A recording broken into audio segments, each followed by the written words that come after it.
My first book, Sapiens, was about the distant past of humanity.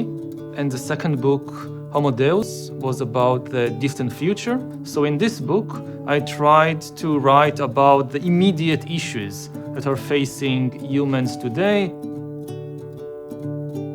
So the kind of complacent feeling that many people have that, oh, there are so many things, only humans can do this. Computer will never be able to do that.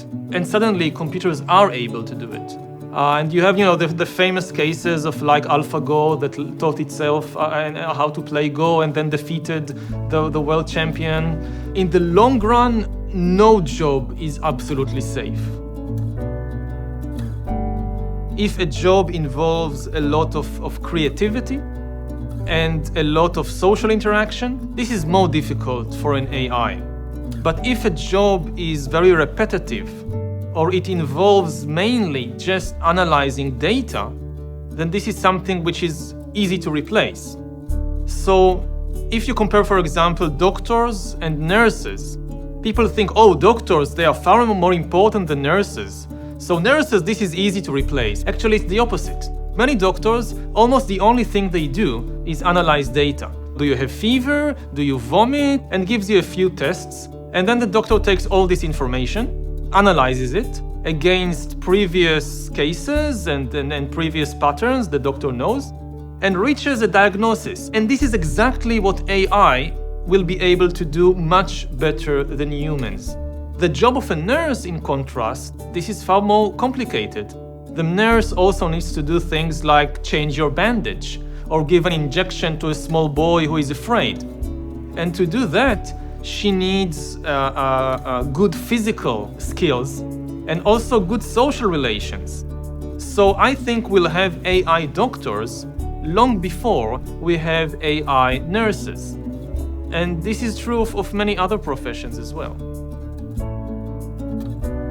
Anger and fear and boredom, they are biochemical patterns. All these recognizing patterns, computers are learning how to do that. Analyze the tone of voice, analyze the different facial movement in the face. And after analyzing millions and millions of people and interactions, the computer can also learn what is the best way to interact. And ultimately, computers can do things that no human can do, which is access what's happening inside your body.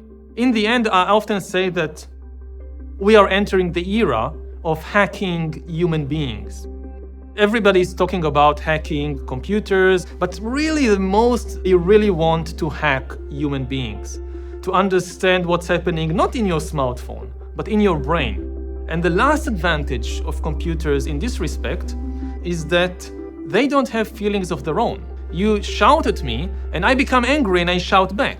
And it goes over the database of jokes that make you laugh in the past and chooses exactly the right joke to make you less angry, less tense. And the danger here is that people will become so used to interacting with computers who know them and react to them in a very appropriate way that people will actually become intolerant of other humans. So this is one of the big questions, how to live in a world when you have these big systems which get to know you better and better. But the situation today is a bit like we are all children and there is this mother who knows us so well. They don't really care about you like your mother cares about you. They just want to sell you something. The most important thing is to teach people how to learn and how to change throughout their lives. So maybe you need to change your profession 4 or 5 times during your life. Also, a very important thing is to get to know yourself better. Often humans don't understand themselves.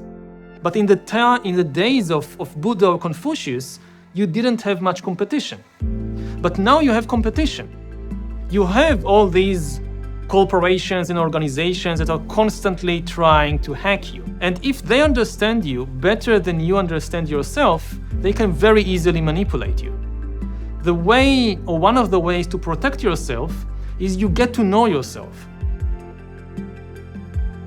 In certain fields, we have no chance. But in other aspects, the one thing that humans certainly have and machines don't is consciousness, is the ability to feel things, to have subjective experiences like pain and pleasure and love and hate. Key insight is that we don't need to think about it just in terms of competition between humans and computers. We can let the computers do all these things instead of us and focus on developing our humanity. If we can solve the problem of how to support people without engaging in these jobs and will instead be involved in meaningful community and social relations, this could be far more meaningful than driving a truck or than working in a factory.